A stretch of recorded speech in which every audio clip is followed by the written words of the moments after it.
Special पढ़ाई हो रही थी ना, वंशागति का आणविक आधार। यहाँ पे बात समझ लो तुम लोग भी किताब को घर पे पढ़ेगी। सभी लोगों को किताब पढ़ना जरूरी है। हम तो जो बात बताएंगे वो मोटा मोटी बात बताएंगे, और इस चैप्टर में हमको एक दिन दिखाना है। एक दो दिन हम दिखाएंगे ब्लैक बोर्ड पर, आपको जो जो इम्पोर्टेंट बात है ना वो सब आपको दिखाया जाएगा। वो सब आपको एक दिन दिखाया जाएगा। इसमें जितना बात पहले पढ़ाई हुआ, क्या बात पढ़ाई हुआ पहले, डीएनए के बारे में बताएं कि डीएनए क्या होता है, जीन क्या होता है, ट्रांजिशन क्या होता है, ट्रांसफॉर्मेशन क्या होता है, ट्रांसक्रिप्शन क्या होता है, ये सब शब्द बताए थे तुम लोगों को, पहले भी समझाए थे और इम्पोर्टेंट बात भी बताए थे इसमें। तो जब बोलेंगे तो लिखेगी, और जब लिखेंगे तब लिखेगी। यही तो तुम लोग का कहानी है। लिखने का काम जो है वो तुरंत फटाफट कर लो, और उसके बाद ध्यान से बात को सुनो, और उसके बाद जाके घर के पढ़ो, और तब जाके ऊपर क्वेश्चन आंसर बनाओ। इतना करेगी तब जाके तुम लोगों का पढ़ाई कंप्लीट होगा, नहीं तो नहीं होगा। यहाँ जो तुम बात लिख लेती है कॉपी में, मान लिया हम कुछ बात लिखा दिए कॉपी में, कहे कि इसको रट जाओ, याद कर जाओ, क्वेश्चन आ सकता है परीक्षा में, आप तुम्हारे कॉपिए में रह गया, तुमको साल भर बीत गया और तुमको न याद हुआ, वो क्वेश्चन आ गया परीक्षा में तो तुम गलत सलत बना के चले आए। तो ये अब तुम्हारी ड्यूटी है इस बात को देखना, समझे। ट्रांजिशन क्या होता है, इस चैप्टर से आज हम पूछते हैं तुम लोगों से ट्रांजिशन। कुछ क्वेश्चन भी दिए थे शायद बनाने के लिए। क्या ट्रांजिशन क्या होता है, ट्रांसवर्सन क्या होता है, अच्छा जीन कौन कौन चीज का बना होता है बताओ, जीन में क्या क्या होते हैं, जीन कहाँ रहता है,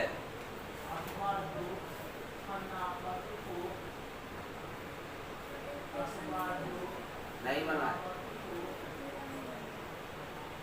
हमारा सवाल है तो सवाल का पहले जवाब दो।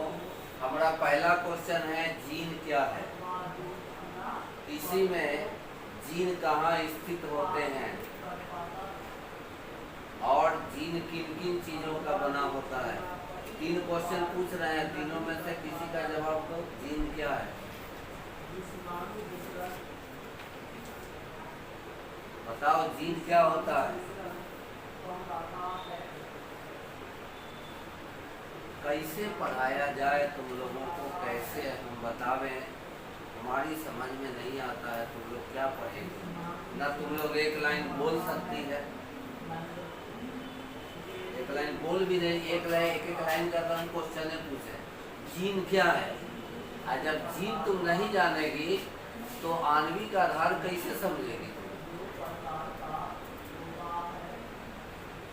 जीन क्या होता है, इसकी परिभाषा है कि जीन आनुवंशिकता की इकाई होती है। यह केंद्रक में मूल सूत्र पर स्थित होता है ना, और यह डीएनए तथा प्रोटीन का बना होता है। हो गया तीनों सवाल का जवाब। हमारा पहला क्वेश्चन था कि जीन क्या है। तो ऐसा बात तो नहीं है कि हम जीन आई जिंदगी में पहला बार सुन रहे हैं। तुम लोग इसके पहले 8वां 9वां में 10वां में जीन नहीं सुने थे, वो लोग सुने थे कि नहीं सुने, बायो नहीं पढ़े थे पहले कभी।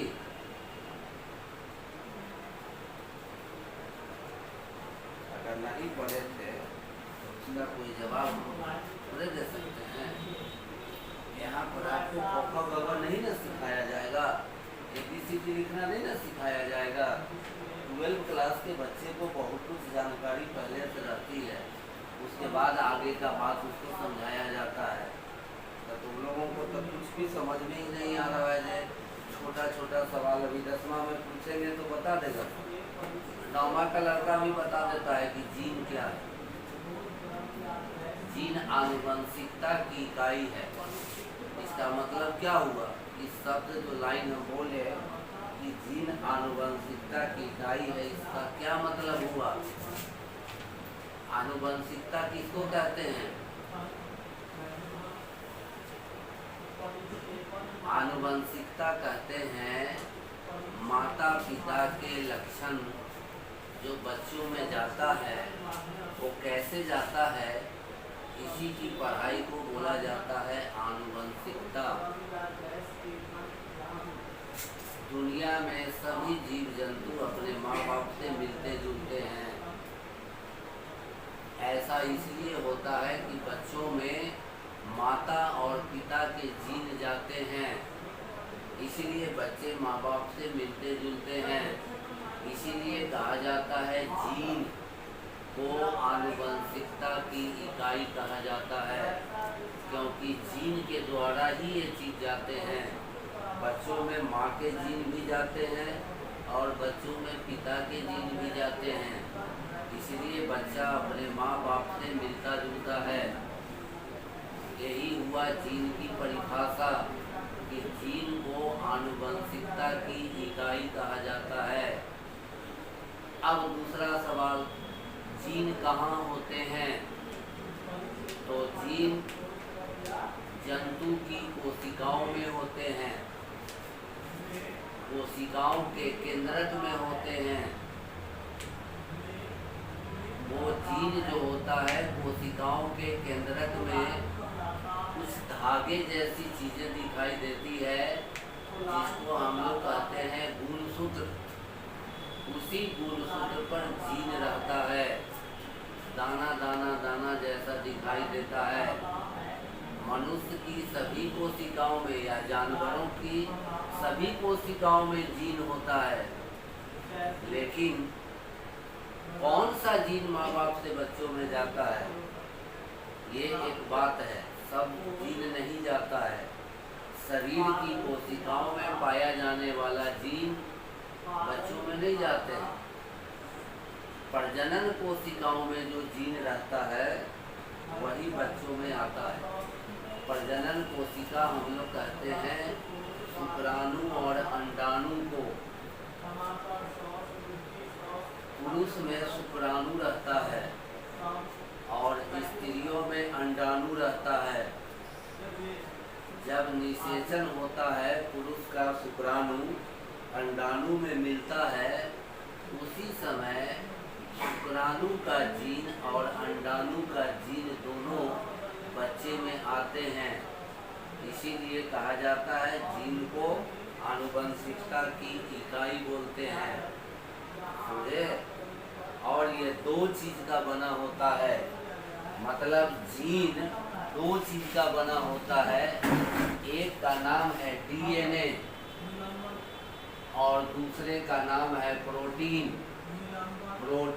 ये दो चीज से मिलकर जीन बनता है। मतलब ये कोशिका है, इसमें केंद्रक है और इसमें और भी चीज है मिले हुए। कोशिका द्रव है, इसमें कुछ और आइटम है, लाइसोसोम राइबोसोम, ये सब इसके अंदर पैक है ना। ये प्लाज्मा झिल्ली है या कोशिका झिल्ली कहेंगे, ये केंद्रक झिल्ली है। आई केंद्रक के अंदर धागा धागा जैसा इस टाइप का बहुत सारे धागे होते हैं। इसी को हम लोग क्रोमोसोम कहते हैं, इस धागे को। इस क्रोमोसोम पर दाने दाने दाने जैसा जीन रहता है, स्थित रहता है, एकदम इस टाइप का जीन स्थित रहता है। इसी को हम जीन कहते हैं। और यही जीन दो चीज से मिलकर बना है, डीएनए और प्रोटीन। और हम लोगों को यही समझना है कि डीएनए क्या है, प्रोटीन क्या है। डीएनए से प्रोटीन मिल करके बनता है जीन, और यही जीन माता पिता से बच्चों में जाते हैं। इसीलिए इसको कहा जाता है आनुवंशिकता की इकाई। यानी कि यही वो कण है जो माँ बाप से बच्चों में आते हैं प्रजनन के समय। प्रजनन की क्रिया जब होती है, प्रजनन क्या होता है जी? प्रजनन किसको कहते हैं?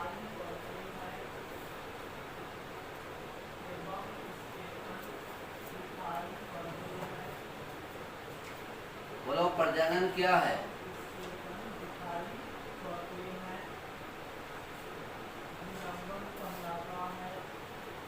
अजीब समस्या है। अरे तुम लोगों को पहले कभी पढ़े नहीं क्या प्रजनन? यहाँ पढ़ाई तो हुआ है ना, ये चैप्टर पढ़ाई हुई है कि नहीं हुई है? प्रजनन पहला चैप्टर है। बायोलॉजी में 3-4 लेसन की पढ़ाई हो गई है। सबसे पहले हम लोग प्रजनन ही पढ़ाए थे तुम लोगों को।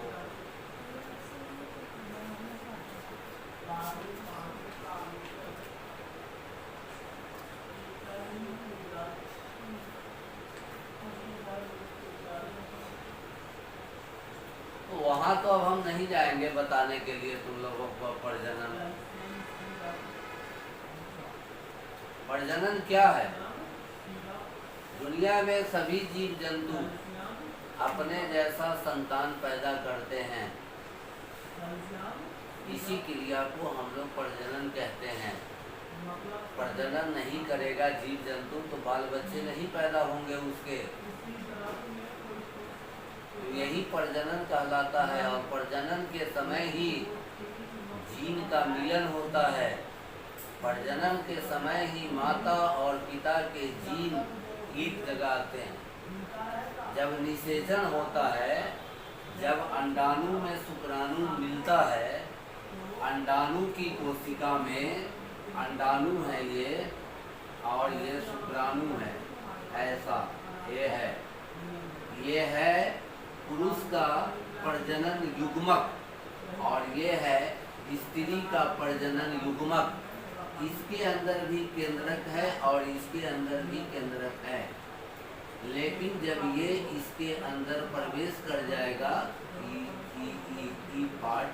ये पार्ट जब इसके अंदर आ जाएगा तब ये ऐसा दिखाई देगा।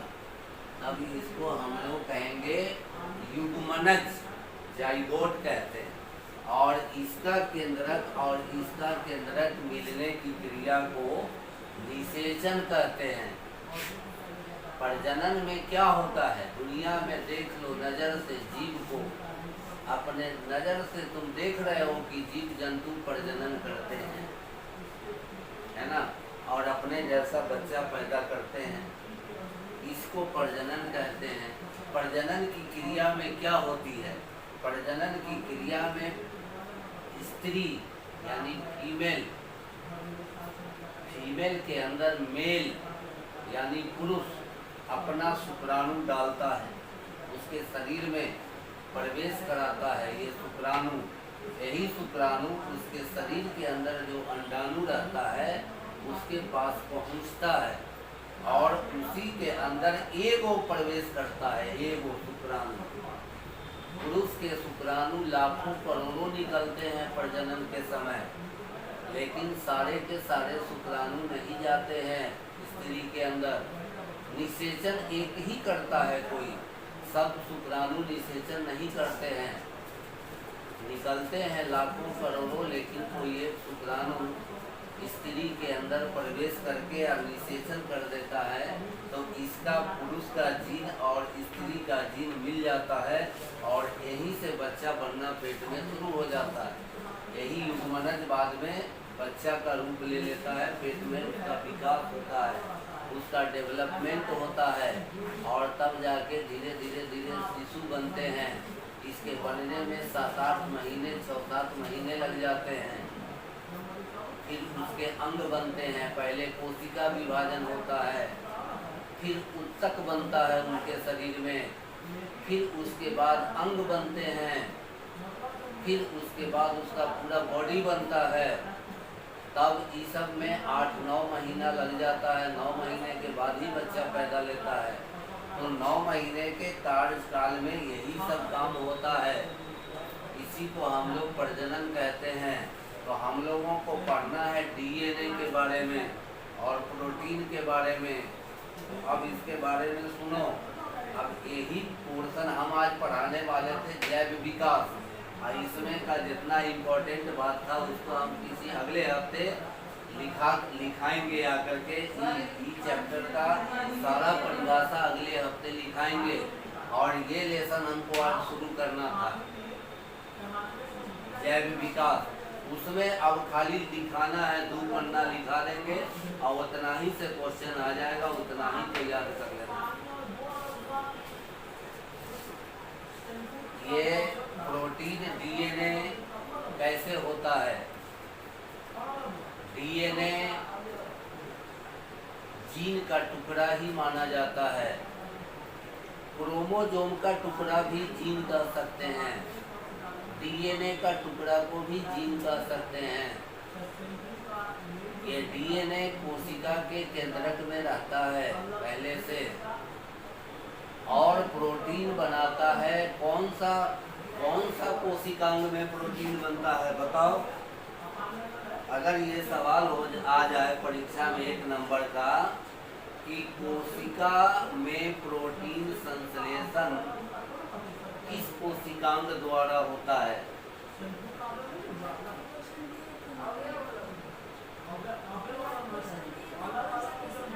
नहीं बना था, नहीं एक के बात है कहाँ संश्लेषण होता है या कौन उत्तरदायी है, दोनों का मतलब एक के बात हुआ। तो तुम बताओ ना कि कोशिका में प्रोटीन संश्लेषण का काम कहाँ होता है, किस कोशिकांग में प्रोटीन का संश्लेषण होता है? नहीं पता। राइबोसोम कण पर होता है प्रोटीन का निर्माण। राइबोसोम वही बात बोलते हैं कि बायोलॉजी किसी की समझ में कैसे आएगी जब तुमको कोशिका नहीं समझ में आता है, तो तुम लोग कैसे बायोलॉजी पढ़ेगी? क्लास 8 में कोशिका पढ़ना है, क्लास 9 में कोशिका पढ़ना है, तो 8वें 9वां में पढ़ाई होता है। कोशिका क्या होता है, संरचनात्मक और क्रियात्मक इकाई होती है कोशिका। कोशिका सभी जीवों में पाया जाता है। जो जीव जितना बड़ा होता है उसमें उतनी अधिक संख्या में कोशिकाएं होती है। हम लोगों के शरीर में जितनी कोशिका होगी उससे भी ज़्यादा कोशिका हाथी के शरीर में है। और इस दुनिया में एक कोशिका का जीव जंतु भी है और बहुत कोशिका का जीव जंतु भी है। एक कोशिका का जीव जंतु कौन कौन है, नाम बताओ तो 2-4 लोगों का। ऐसे जीव जंतु का नाम बताओ जिसके शरीर में एक ही कोशिका है, या एक कोशिकीय जंतु कौन कौन से हैं? कुछ नहीं पता है तुम लोगों को। क्या पढ़ती है? अमीबा एक सेल वाला जंतु है, पैरामीशियम एक सेल वाला जंतु है, ईस्ट एक सेल वाले जंतु होते हैं, जीवाणु एक सेल वाला जंतु होता है। इतना सारा उदाहरण है या तुम लोगों को कुछ पता नहीं?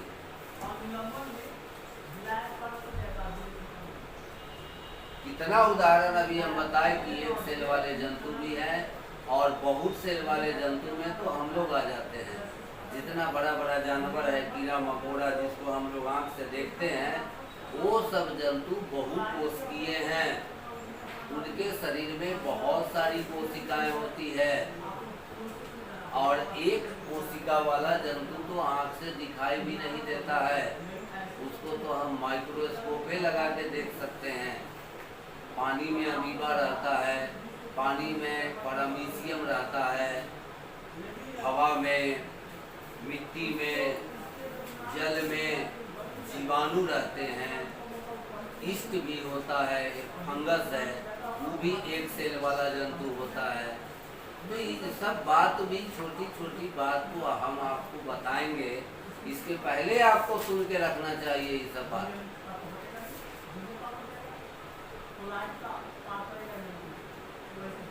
ये सब बात तुम लोगों को पहले याद रहना चाहिए कि कोशिका में राइबोसोम कण होता है और वही राइबोसोम कण पर प्रोटीन संश्लेषण होता है। प्रोटीन संश्लेषण का मतलब प्रोटीन का निर्माण होता है। और वही प्रोटीन डीएनए के साथ मिलकर जीन बनाते हैं और वही जीन कोशिका के केंद्रक में गुणसूत्र पर स्थित होता है। इसी को हम लोग आनुवंशिकता की इकाई कहते हैं। डीएनए को जब अलग करके देखा गया है तो डीएनए ऐसा होता है, सर्पिल, इसको कहते हैं सर्पिल। इस आकार का डीएनए होता है। डीएनए में 3 चीज रहते हैं। कौन कौन चीज रहता है डीएनए में?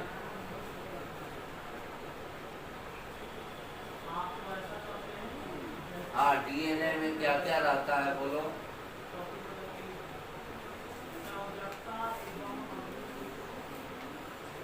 डीएनए में कौन कौन चीज रहता है? एक का नाम है सुगर,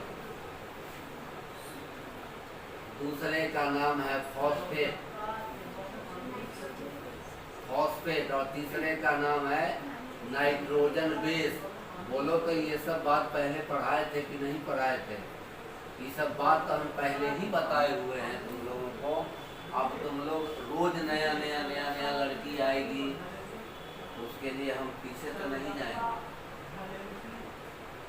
टाइम बचेगा तो वो लड़की अपना उसका जो चैप्टर छूटेगा वो अपने पढ़ेगी, पढ़े चाहे। डीएनए केंद्रक में होता है और डीएनए से प्रोटीन मिल जाता है, तब बन जाता है जीन। और इस काम में आरएनए का भी जरूरत पड़ता है, क्योंकि आरएनए की मदद से ही राइबोसोम कण बना सकते हैं प्रोटीन। प्रोटीन बनाने में राइबोसोम की मदद करता है आरएनए। डीएनए में सूचनाएं छिपी होती है। सुनो फिर से, डीएनए में सूचनाएं छिपी होती है। कौन सा सूचना छिपा रहता है? कौन सा मैसेज रहता है डीएनए में? आरएनए 3 प्रकार का होता है, जिसको हम लोग कहते हैं एमआरएनए, टीआरएनए, आरआरएनए। आरएनए में 3 चीज होते हैं। तुम लोग बायो पढ़ती है? मैथ पढ़ती है? तुम लोग तुम लोग का घर कहाँ है? पाकिस्तान में?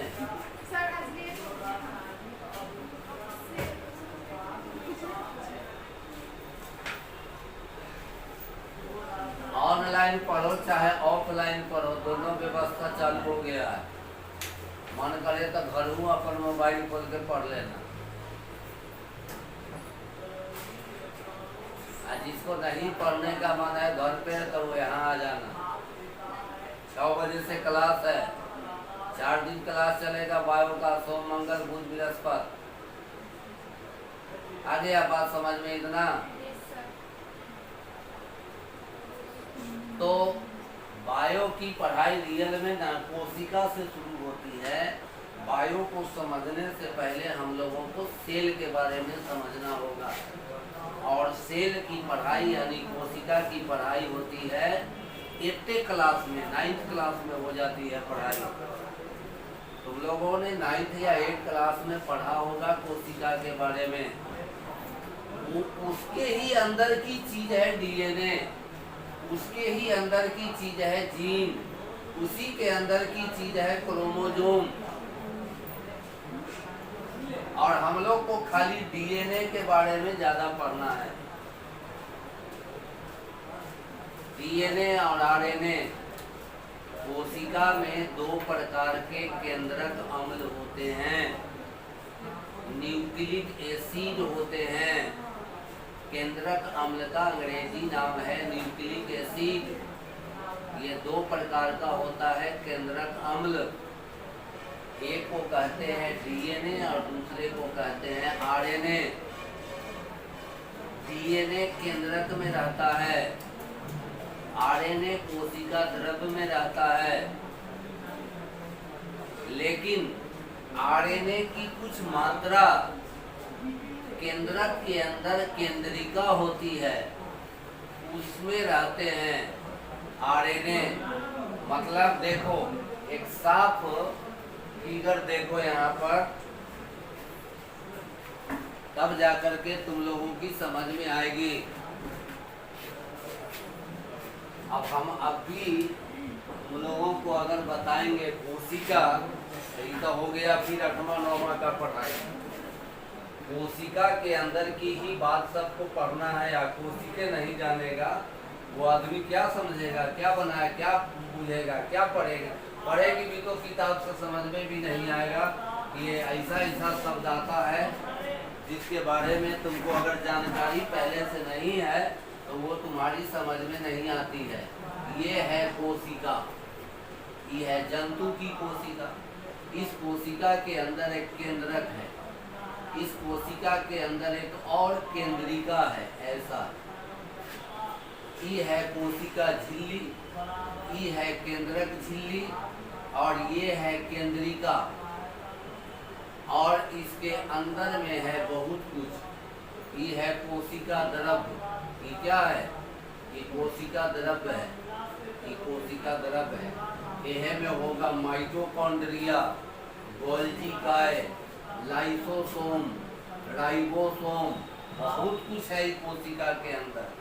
तो इसी कोशिका की ही बात को पहले जानना है कि कोशिका में क्या क्या है। तो कोशिका में कोशिका झिल्ली है, केंद्रक कोशिका द्रव्य है, कोशिका के कोशिका द्रव्य में माइटोकॉन्ड्रिया है, लाइसोसोम है, राइबोसोम है, गोल्जी काय है। और अगर पौधे की कोशिका होगी तो उसमें एक और चीज है जिसका नाम है हरित लवक। अब हम एक प्लांट का सेल बता रहे हैं।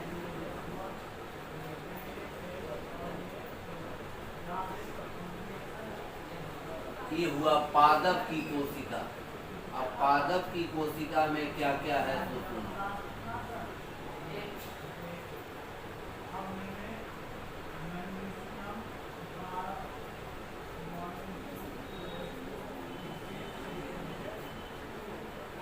ऐसा होता है पादप की कोशिका। पादप की कोशिका में भी एक केंद्रक होता है और केंद्रक में केंद्रिका होती है, और इसमें भी साइटोप्लाज्म या कोशिका द्रव्य होता है, और इसमें एक रिक्तिका होती है। तो जंतु की कोशिका में कोशिका झिल्ली है, पादप की कोशिका में कोशिका झिल्ली भी है और कोशिका भित्ति भी है। एकरा में एगो इसमें कई हरित लवक होंगे, लेकिन इसमें हरित लवक नहीं होगा। ये तो पढ़ाई तब बताई जाती है जब पादप कोशिका और जंतु कोशिका में अंतर जब बताना होता है, तब ये बताया जाता है कि पादप कोशिका में कोशिका भित्ति होती है, जंतु की कोशिका में कोशिका भित्ति नहीं होती है। कोशिका झिल्ली पादप कोशिका में भी मिलती है और जंतु कोशिका में भी मिलती है। दोनों की कोशिका में केंद्रक होते हैं। आप दोनों की कोशिका के केंद्रक में, हाँ, जंतु की कोशिका के केंद्रक में डीएनए रहता है, पादप की कोशिका के केंद्रक में डीएनए नहीं रहता। पादप की कोशिका में कुछ और चीज होते हैं। डीएनए और प्रोटीन से मिलकर जीन बनता है, और जीन को आनुवंशिकता की इकाई कहा जाता है,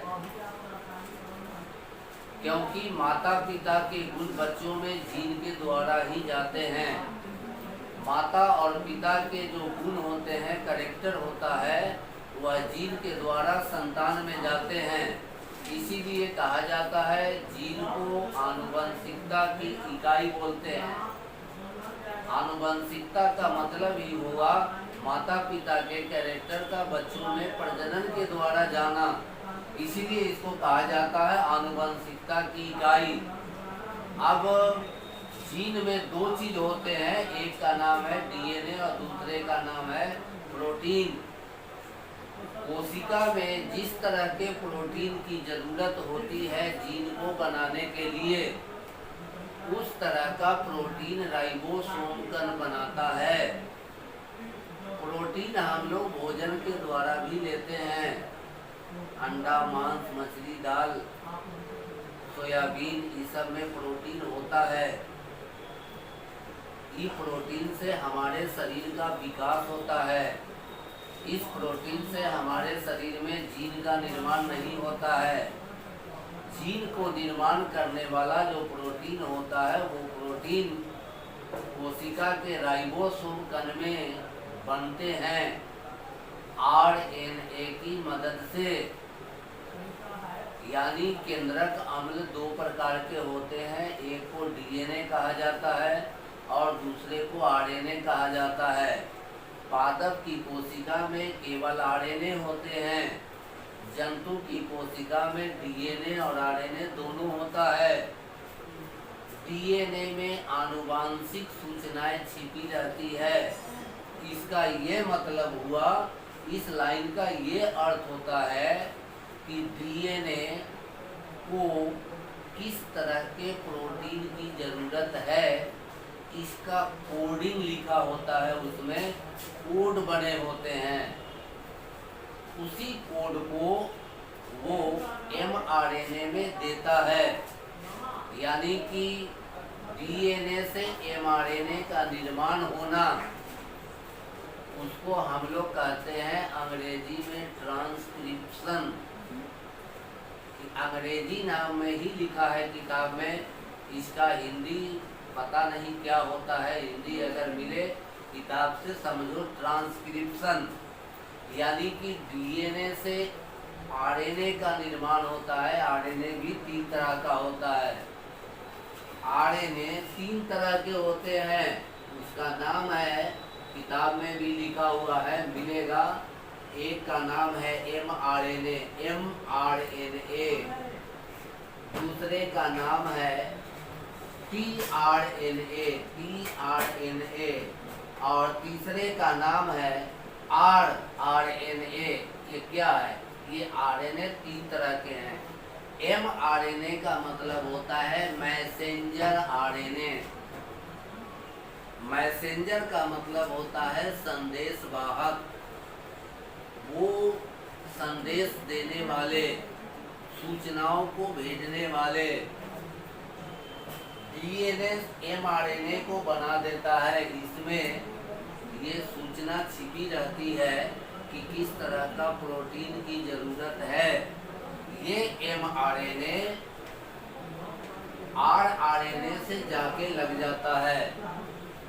ये एमआरएनए आरआरएनए से जाके जुड़ जाता है और इसकी सूचना जब टीआरएनए को मिलती है तो ये टीआरएनए, इनमें जो एमिनो अम्ल होते हैं उस एमिनो अम्ल को आरआरएनए को भेजता रहता है बराबर, और तब जाकर के बनता है प्रोटीन। और इसी प्रोटीन से बनते हैं जीन। डीएनए तो है लेकिन प्रोटीन का निर्माण होता है, और बिना प्रोटीन के निर्माण से नहीं बन सकता है जीन आगे। कल आना अपना राइट टाइम तुम लोग और पढ़ लेना। पढ़ के भी आया करो किताब से कुछ।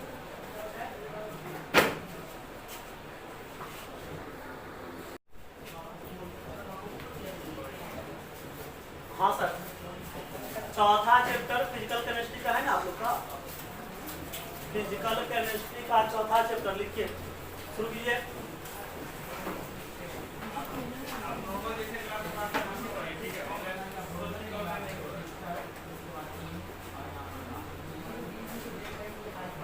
वैद्युत रसायन चैप्टर खत्म था ना सर?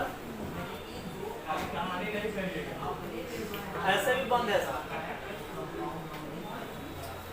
वैद्युत रसायन चैप्टर खत्म है। आप लोग को क्या करते हैं कि किसी एक दिन टाइम मिल जाएगा कि क्वेश्चन बोले थे बनाने के लिए, उसमें आप बनाओ और कल ही या परसों आप कहना शुरू में कि सर हमको क्वेश्चन बैंक को पूछना है, हम बता देंगे। लेकिन बनाना छोड़ना नहीं। नोट वाला टिक में है ना क्वेश्चन दे, हर हाल को क्वेश्चन बना लेना। लिखिए चौथा चैप्टर का नाम रासायनिक बल गतिकी। रासायनिक बल गतिकी। रासायनिक बल गतिकी या रासायनिक गतिकी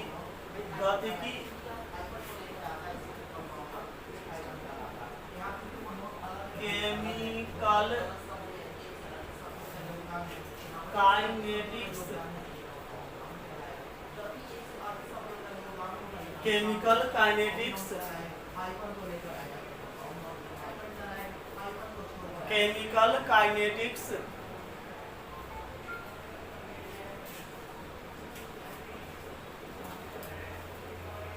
पहला भी टॉपिक भी यही देना सर, चैप्टर का नाम भी यही और टॉपिक भी यही।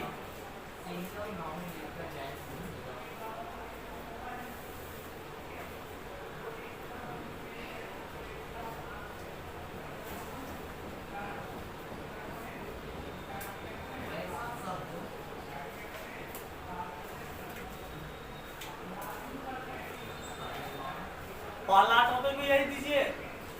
हो गया? लिखिए भौतिक रसायन की वह शाखा। भौतिक रसायन की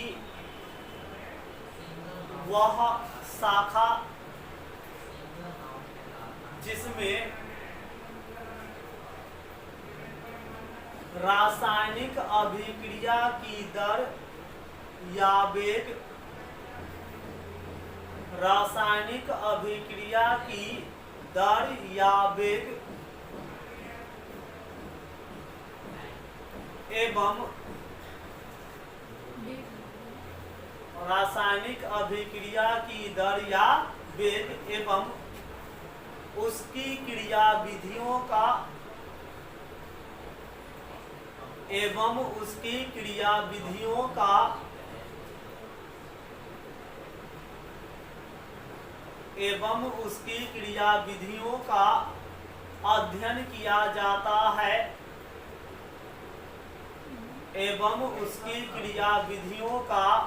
अध्ययन किया जाता है।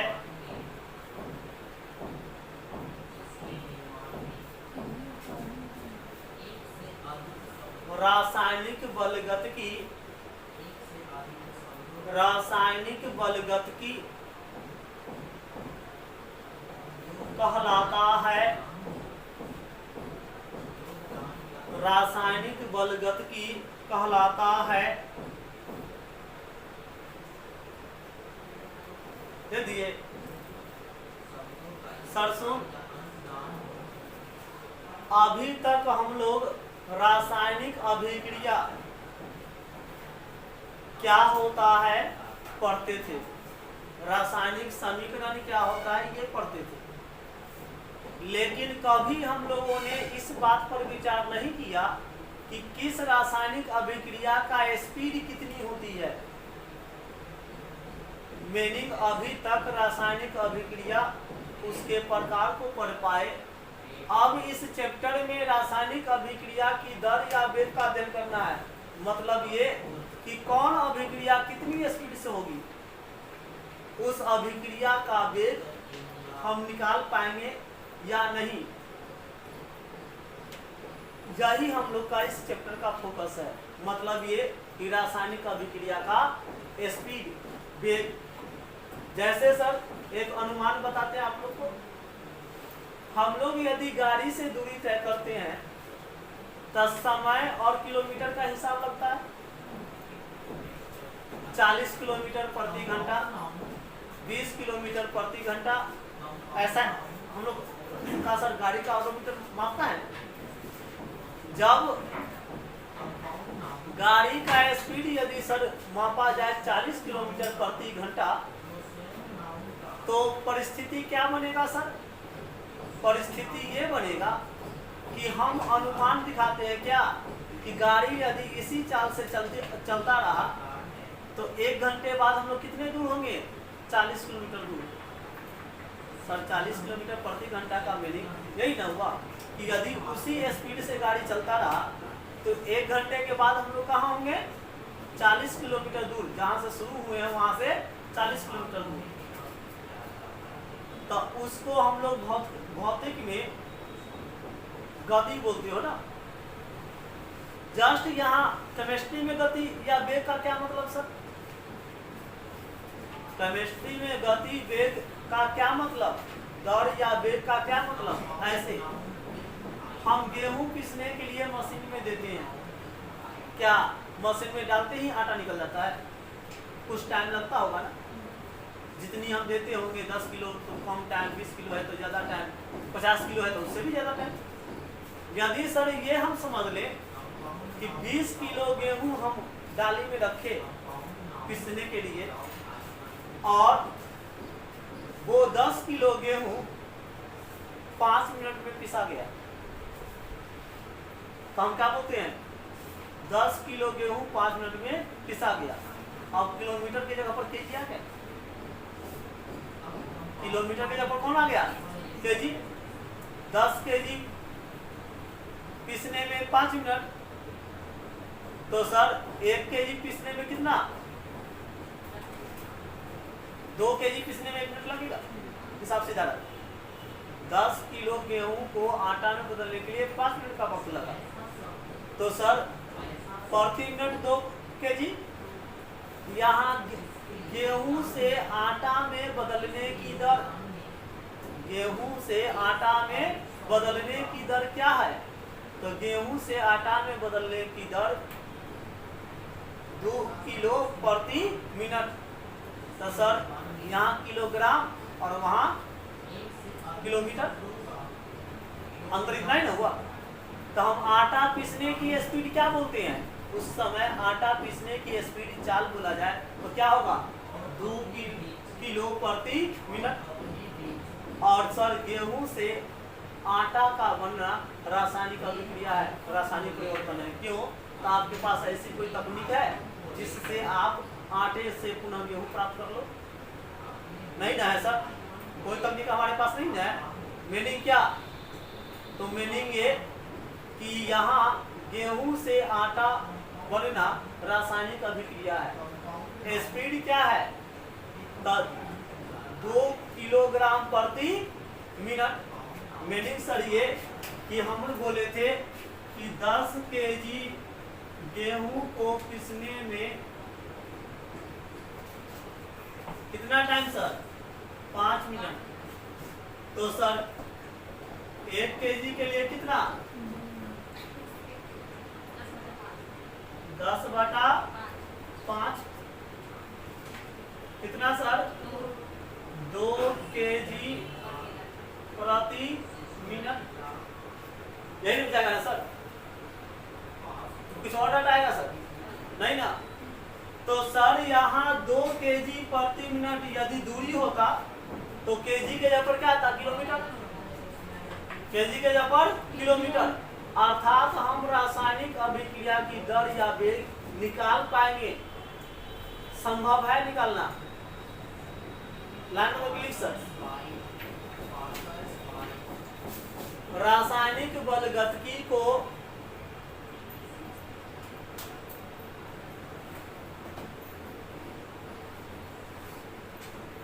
रासायनिक बलगतिकी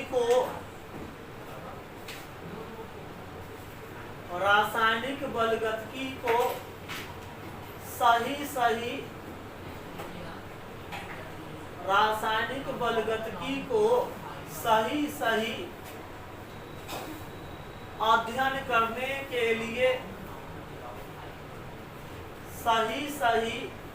अध्ययन करने के लिए रासायनिक अभिक्रिया को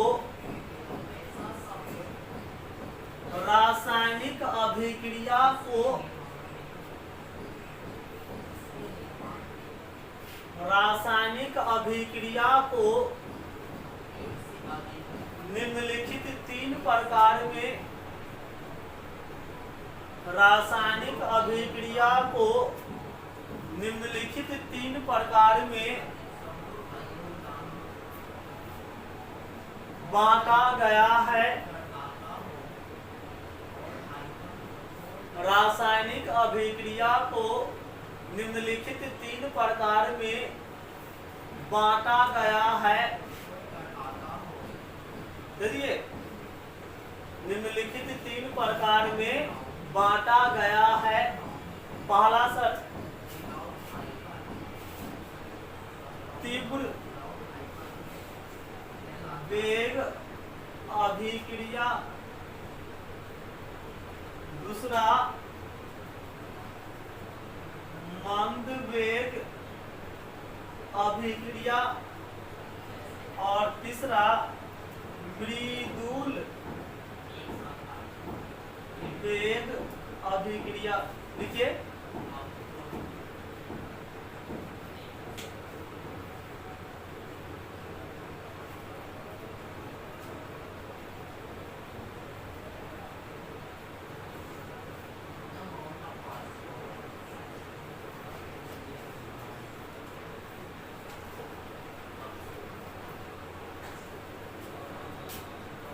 आवाज यहाँ आता होगा, रिकॉर्ड हो रहा है।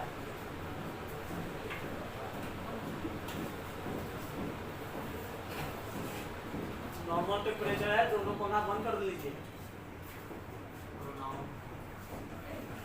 हाँ, गर्मी फील हो तो चालू कर लेना सर। यहाँ हमको फील होता है कि आवाज कैच हो रहा है।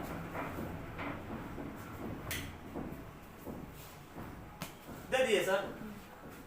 हाँ सर, देखिए, रासायनिक अभिक्रिया के बारे में आप लोग जानते हो कि पुराने बंधन का टूटना और नए बंधन का बनना रासायनिक अभिक्रिया। पढ़े थे ना हम लोग सभी? पुराने बंधन का टूटना जबकि नए बंधन का बनना रासायनिक अभिक्रिया है। यहाँ कहोगे सर रासायनिक अभिक्रिया का प्रकार हम लोग तो पढ़े थे, संयोजन, वियोजन, प्रकाश, रासायनिक, रेडॉक्स, ये सब पढ़े थे ना? पढ़े थे ना सर? तनी हटे थे तो हम लोग पढ़े थे उत्क्रमणीय, अनुत्क्रमणीय, उष्मा क्षेपी, उष्मा शोषी, ये सब पढ़े थे। ये क्या कर दिए कि रासायनिक अभिक्रिया को आप तीन प्रकार में बांट रहे हैं, तीव्र वेग अभिक्रिया, मंद वेग अभिक्रिया, मृदुल वेग अभिक्रिया। तो सर ये पदार्थ के गुण पर आधारित नहीं है, इलेक्ट्रॉन लेने और देने पर आधारित नहीं है। इसका आधार क्या है? स्पीड। ये क्लासिफिकेशन जो हुआ कि रासायनिक अभिक्रिया तीन प्रकार का, तीव्र वेग अभिक्रिया,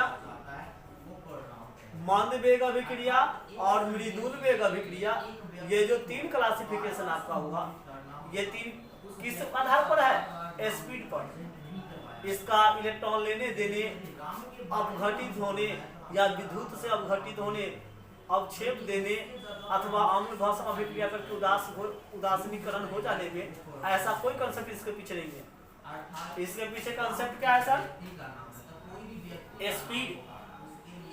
स्पीड को आधार मान करके अभिक्रिया तीन प्रकार का, गति को, वेग को, अभिक्रिया की दर या वेग को आधार मान करके हमारा अभिक्रिया कितने प्रकार का सर? तीन प्रकार का। तीव्र वेग अभिक्रिया, मंद वेग अभिक्रिया और मृदुल वेग अभिक्रिया। तीव्र वेग अभिक्रिया क्या है? तो वैसी रासायनिक अभिक्रिया जिसमें अभिकारक को आपस में मिलाइए और बहुत ही अति निम्न टाइम में, बहुत कम टाइम में प्रतिफल बन गया, प्रतिफल बन गया। ऐसी अभिक्रिया के स्पीड को पकड़ पाना या अध्ययन कर पाना बहुत कठिन होता है सर। इसलिए दुनिया में कोई भी वैज्ञानिक, साइंटिस्ट ऐसी अभिक्रिया पर फोकस नहीं करते, अर्थात उसके अध्ययन के पीछे नहीं भागते। क्यों? तो उसकी स्पीड ही इतनी अधिक है, उसकी स्पीड ही इतनी अधिक है कि अभिकारक को आपस में मिलाइए और आपस में अभिकारक मिला नहीं कि प्रतिफल तैयार है। और इतने सारे स्पीड होने की वजह से इस अभिक्रिया का अध्ययन हमें नहीं हो सकता है। मशीनरी सिस्टम में सर कुछ हद तक कर पाते हैं वैज्ञानिक लोग, तो हमारे पास तो वो सुविधा है नहीं। मृदुल वेग अभिक्रिया इतना धीमा गति से होने वाला अभिक्रिया है कि फिर इसके में टाइम टेकिंग इतनी ज्यादा है कि स्पीड मापना आसान नहीं है। जैसे लोहे में जंग लगना, लोहे में जंग लगना, तांबा के सतह का हरा हो जाना, ये सब जो अभिक्रिया है वो अभिक्रिया बहुत धीमे गति से है।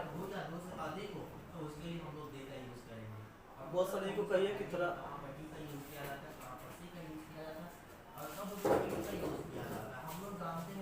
हाँ सर, हम कह रहे थे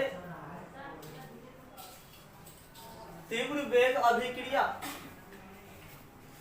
तीव्र वेग अभिक्रिया मीनिंग वैसी रासायनिक अभिक्रिया जिसका स्पीड इतनी अधिक हो कि टेकिंग टाइम का अनुमान लगाना मुश्किल हो जाए। टाइम जो टेक करेगा वो लेगा ना, उस टाइम को टेक कर पाना कठिन हो जाए। ऐसी स्थिति में सर ऐसी अभिक्रिया का अध्ययन नहीं हो पाएगा। जैसे सर किसी अम्ल में धातु को डुबाया जाए, स्ट्रॉन्ग एसिड H2SO4 है, HNO3 है, उसमें धातु गिरना तो सर छोड़ दीजिए, टच करेगा कि रिएक्शन डन कर देता है। धातु से हाइड्रोजन, धातु से अभिक्रिया करके हाइड्रोजन मुक्त करके तुरंत चेंज कर देता है उसको। ऐसी स्थिति में वैसे अभिक्रिया के स्पीड का अध्ययन नहीं हो पाएगा। तीसरी प्रकार आपका है मृदुल वेग अभिक्रिया। इसकी भी स्पीड, इसमें स्पीड बहुत कम है और लगा हुआ टाइम बहुत ज्यादा, प्रतिफल बनता है कम और टाइम बहुत ज्यादा। लोहा में जंग लगता है सर, तो हम लोग का 3 मौसम है, जाड़ा, गर्मी, बरसात। गर्मी में तो लोहे में जंग आता नहीं है। बरसात में चूंकि नमी मिलता है तो सर इतनी गर्मी भी पड़ती है। कोई लोहा का छड़, कोई धातु का छड़ को पानी मिल जाए सर, या जलवाष्प मिल जाए बरसात का पानी, तो फिर बरसात के खत्म होते ही टेम्परेचर इतना बढ़ जाता है कि जल्दी सूख भी तो जाता है ना, उसको रिएक्ट करने का वक्त कम मिलता है। तो गर्मी के सीजन में धातु में जंग लगभग नहीं आता है, बरसात के सीजन में थोड़ा बहुत आता है। और सबसे ज्यादा जंग लगता है जाड़े के ऋतु में। क्यों? तो वहां हवा में नमी भी पर्याप्त मात्रा में और हवा भी पर्याप्त मात्रा। और जंग लगने का तीसरा अध्याय में कॉन्सेप्ट हम लोग क्या पढ़े थे कि हवा और नमी दोनों बराबर मिले तब जंग लगेगा। तो जाड़े के सीजन में जंग ज्यादा लगता है। अब सर जी एक धातु को जो हम गर्मी के मौसम में खरीदे थे, गरासा बनाए, खुरपी बनवाए, सान चढ़वाए, जंग तो था नहीं उसमें। अब रख दिया गया, गर्मी बीत गया, जंग नहीं आया। ये बरसात बीत रहा है, जंग बहुत कम है। हाँ, जंग ज्यादा आएगा जाड़े के ऋतु में। तो इतने लंबे टाइम में जंग जितना कम मात्रा में सर आएगा, उसकी स्पीड की गणना फिर कठिन हो जाएगी। इसलिए सर इसका भी अध्ययन हम नहीं कर पाएंगे इस अध्याय। अब रही मंद वेग अभिक्रिया। तो ये मंद वेग अभिक्रिया में है सर कि अभिक्रिया की दर न तीव्र है और न पूरा धीमा है, दोनों का बीच का है। और ऐसे टाइम में सर प्रतिफल के बनने में जो टेकिंग टाइम होता है वो और प्रतिफल दोनों की मात्रा का गणना संभव है। मीनिंग हम इस अध्याय में किसका अध्ययन करने वाले हैं? मंद वेग अभिक्रिया का। मीनिंग इस चैप्टर में हमें किसी और प्रकार की रासायनिक अभिक्रिया से कोई मतलब नहीं रहा। हमारा मतलब किससे रहेगा सर? मंद वेग अभिक्रिया से। हाँ सर, ये लिख दिया है ना, टॉपिक बदल के लिखिए सर। रासायनिक अभिक्रिया की, या सीधा लिखना सर, अभिक्रिया की दर या वेग सीधा लिखो सर, रासायनिक वर्ड छोड़ दो। अभिक्रिया की दर या वेग, अभिक्रिया की दर या वेग, अभिक्रिया की दर या वेग दे दिए। हाँ सर, अंग्रेजी वर्ड लिख लो sir, rate of a reaction अथवा वेलोसिटी, ऐसे ही ना spelling sir, of a reaction, यही ना लिखते हो वेलोसिटी का sir, CITY, velocity of a reaction.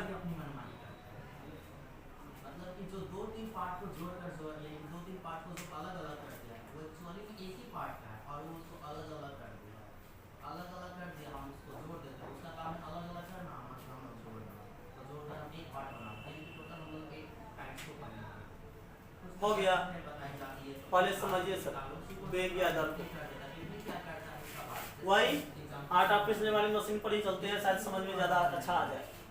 उसका डिफिनेशन 20 केजी गेहूं को अलग करके दर्शाने का कार्य किया जाएगा। हम यदि पीसने के लिए मशीन में डाल दे, डोली में सर डाली का तो ऊपर वाला, तो क्या होगा, तभी उस मशीन के कार्य प्रणाली पर ध्यान दो सर। मशीन का कार्य प्रणाली ये होगा कि थोड़ा थोड़ा करके गेहूं गिरेगा चक्की में नीचे, और उतना उतना पिसा करके दूसरे नली से आटा बन के निकलेगा।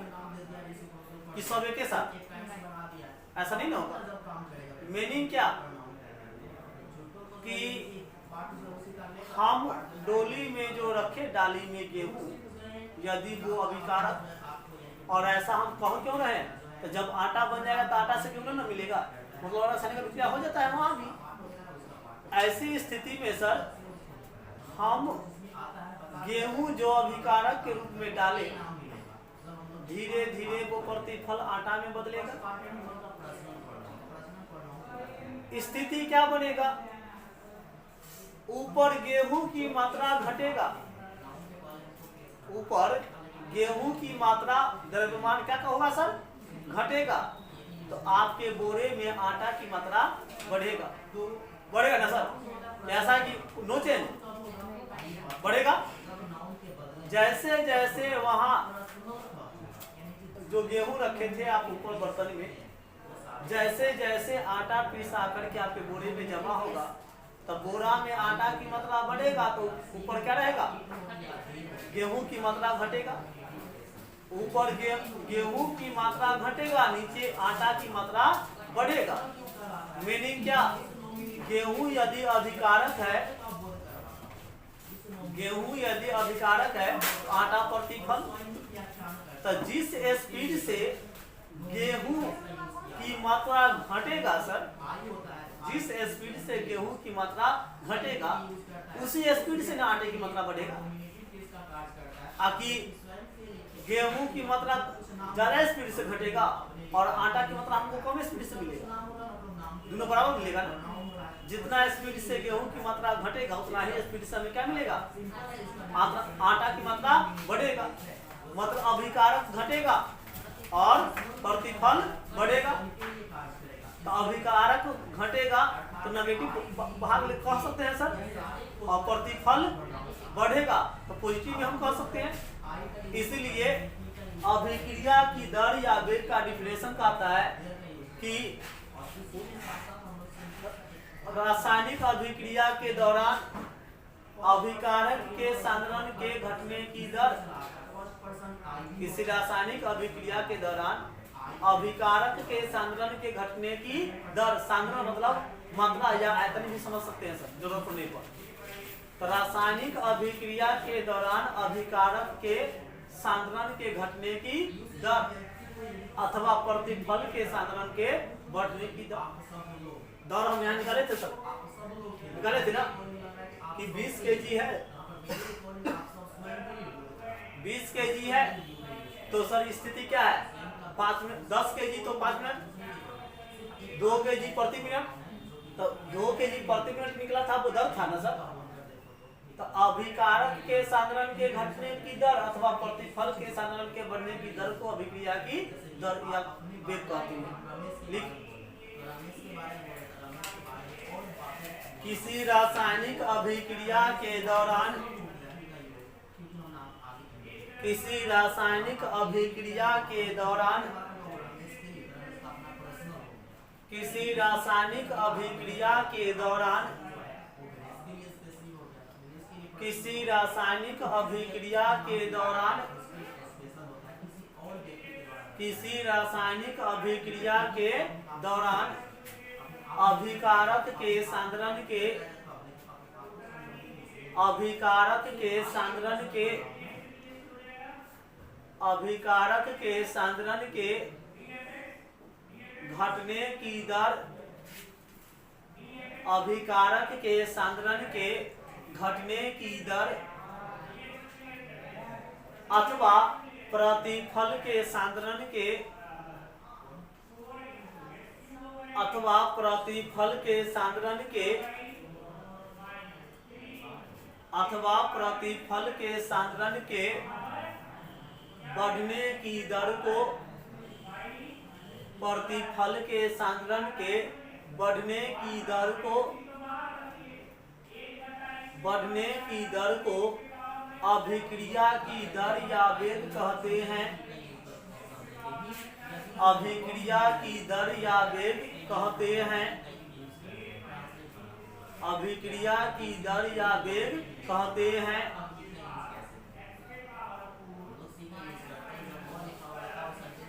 अभिक्रिया की दर या वेग कहते हैं। लाइन बदल के इसे dx/dt या dr/dt से, इसे dx/dt या dr/dt से सूचित करते हैं। dx/dt या dr/dt से सूचित करते हैं।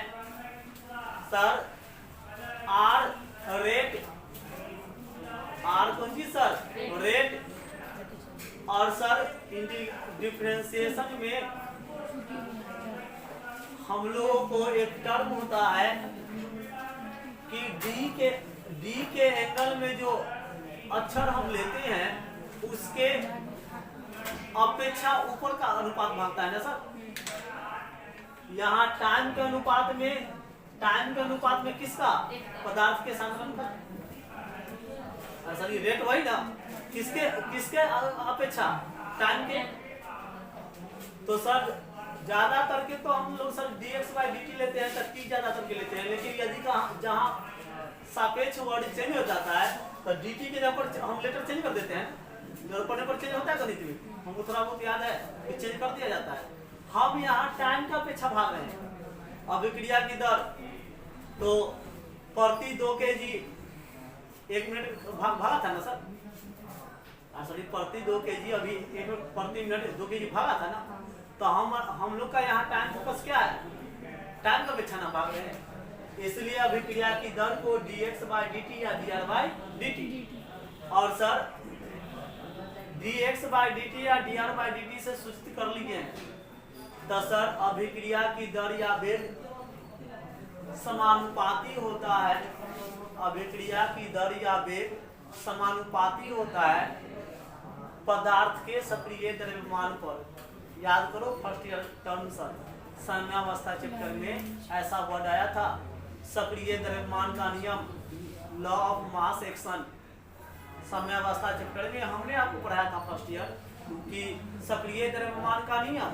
तो उसमें बोला गया था कि किसी रासायनिक अभिक्रिया के दौरान प्रतिफल का बनना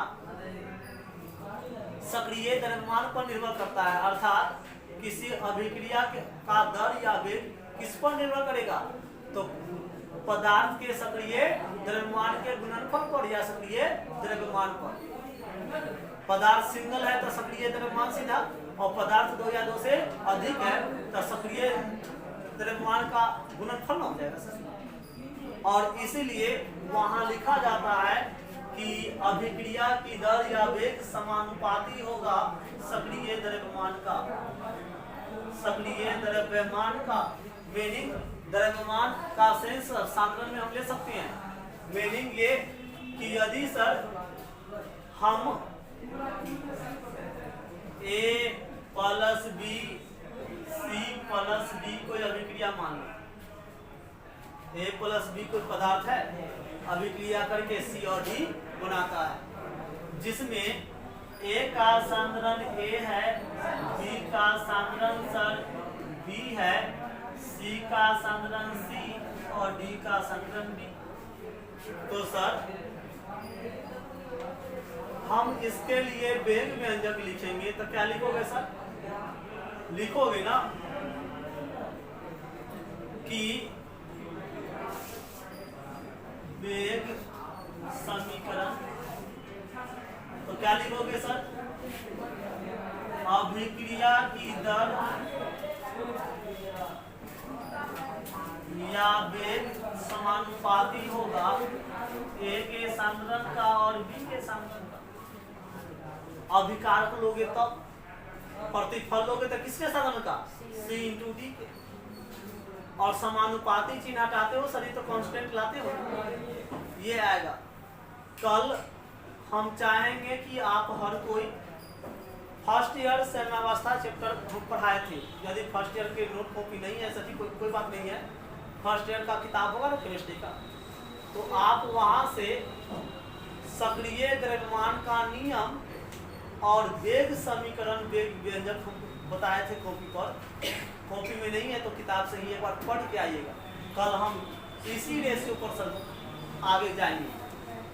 संभव है कि यदि आप लोग पढ़ के आओ ना तो बात समझ में आएगा। और हाँ, चैप्टर छोटा है, 14 पेज का। हम एकदम फिक्स बता देते हैं कि चैप्टर छोटा है, सिर्फ नोट्स आप बनाओगे अंकिकी और क्वेश्चन आंसर अलग बनाओगे तो सिर्फ नोट्स आपका ज़्यादा से ज़्यादा 14 पेज में जाएगा सर, उससे ज़्यादा नहीं जाएगा। कल तो पढ़ के आइए, हम लोग आगे बढ़ेंगे।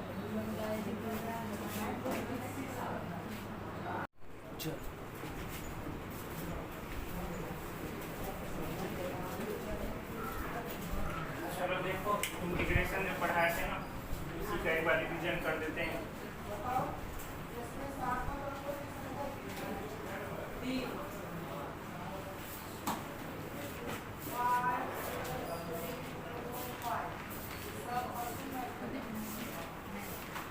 देखिए, समाकलन जो है वो अवकलन का उल्टा प्रक्रिया है।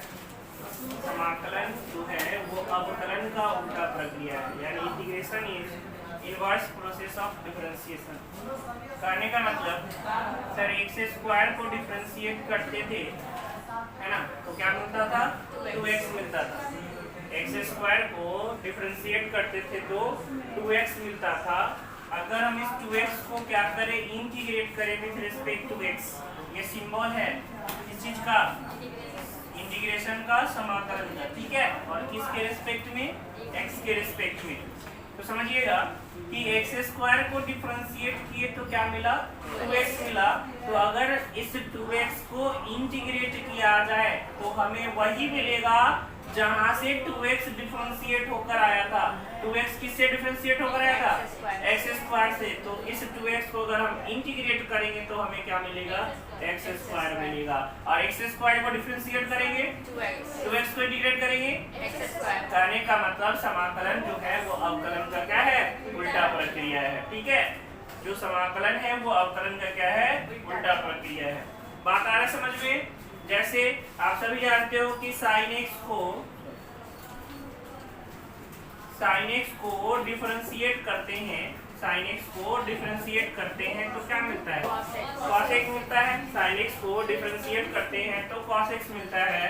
तो अगर हम cos x को क्या करें? इंटीग्रेट करें। cos x को क्या करें? इंटीग्रेट करें तो हमें वही मिलेगा जिस फंक्शन से ये डिफरेंशिएट होकर आया था, किस फंक्शन से डिफरेंशिएट होकर आया था, sin x से, तो cos x का इंटीग्रेशन क्या हो जाएगा, sin x हो जाएगा। तो इससे हमें ये समझ में आया कि सर समाकलन कुछ और नहीं बल्कि अवकलन का उल्टा प्रक्रिया है।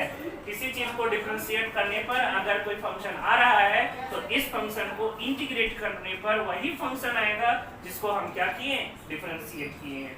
अगर इसको जनरल फॉर्म में देखा जाए तो हम कह सकते हैं कि सर स्मॉल fx को अगर डिफरेंशिएट करने पर कैपिटल fx देता है ना, स्मॉल fx को डिफरेंशिएट करने पर कैपिटल fx देता है, तो कैपिटल fx को इंटीग्रेट करने पर क्या देगा, स्मॉल fx देगा। ठीक है, तो x से जो है अवकलज के रूप में समझकर इंटीग्रेट करना निरीक्षण विधि कहलाता है, निरीक्षण विधि।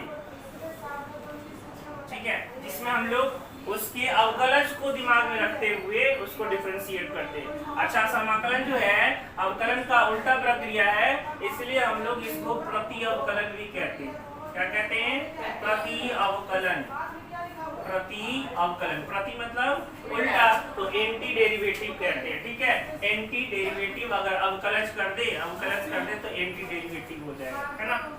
जिस तरह से ये समाकलन की प्रक्रिया है और ये जो आता है सर ये अवकलन की प्रक्रिया है और जो आता है उसको अवकलज बोलते हैं ना, उसी तरह ये समाकलन की प्रक्रिया है, लेकिन जो आएगा उसको क्या कहेंगे, उसको समाकल कहेंगे। क्या कहेंगे, समाकल। प्रक्रिया किस चीज का, समाकलन का, लेकिन ये जो मान है उसको क्या, समाकल। जैसे अवकलन में ये प्रक्रिया किस चीज का, अवकलन का, लेकिन ये आया वो कौन, अवकलन, वो कौन, अवकलन। ठीक है, तो समाकल को ही हम लोग क्या बोलेंगे, प्रति अवकलज, यानी अवकलज का उल्टा।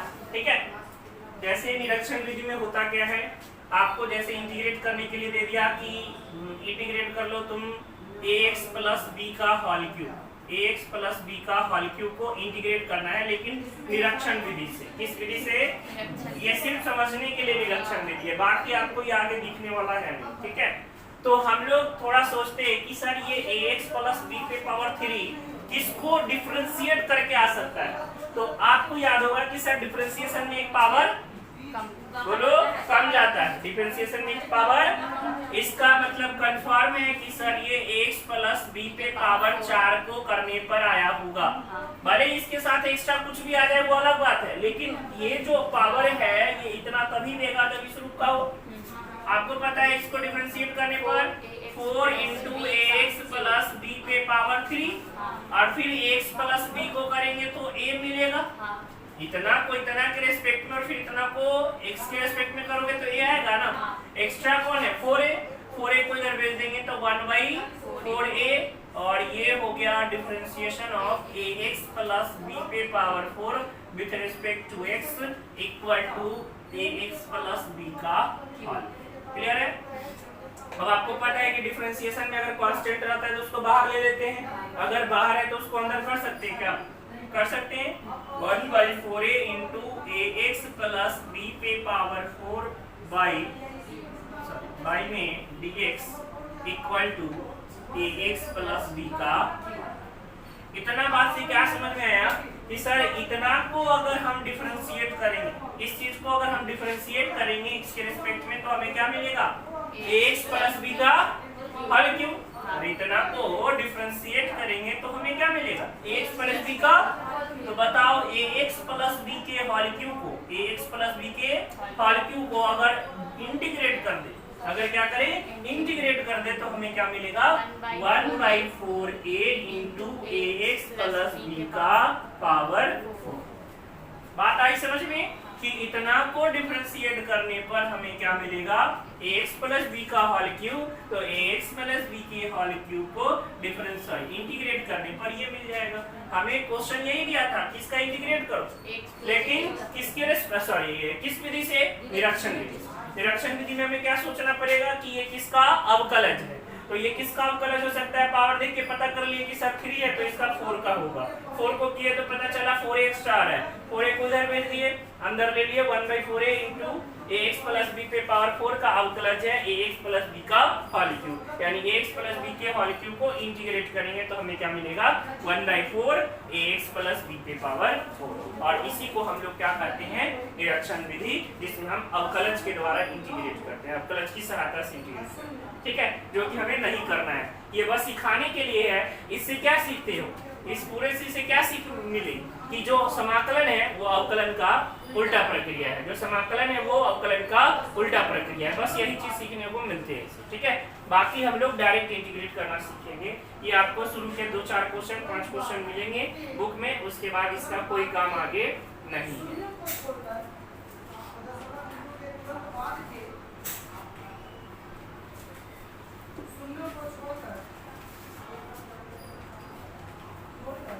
अच्छा, वीडियो में देखे होंगे कि समाकलन जो है 2 प्रकार के होते हैं, एक अनिश्चित समाकलन, एक निश्चित समाकलन, है ना। तो अनिश्चित समाकलन और निश्चित समाकलन क्या है, इसके बारे में थोड़ा सा डिफरेंस देख ले। निश्चित समाकलन,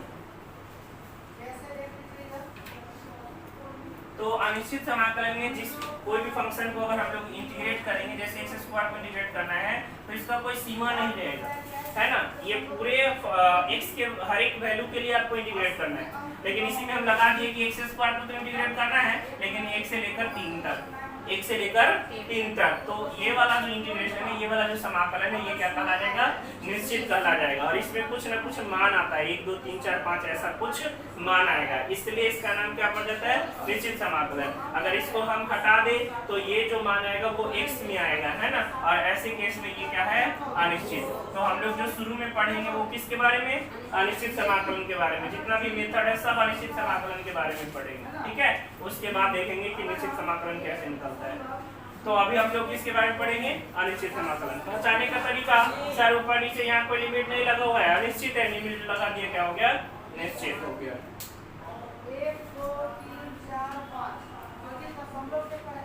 अब एक और चीज समझो, x³ को डिफरेंशिएट किए तो क्या मिला 3x²। अगर 3x² को इंटीग्रेट करेंगे तो क्या मिलेगा x³ मिलेगा। अब हमें बताओ, अगर यहाँ हम x³ प्लस 5 कर दे, x³ प्लस 5 कर दे तो बताइए इसका डिफरेंशिएशन कितना होगा, 3x² ही होगा। अब कहेंगे 3x² को इंटीग्रेट करो, क्या कहोगे x³ प्लस, बोलोगे ना, अरे इतना को डिफरेंशिएट किया तब तो ये मिला, अब इतना को इंटीग्रेट करेंगे तो ये मिलना चाहिए या नहीं, मिलना चाहिए।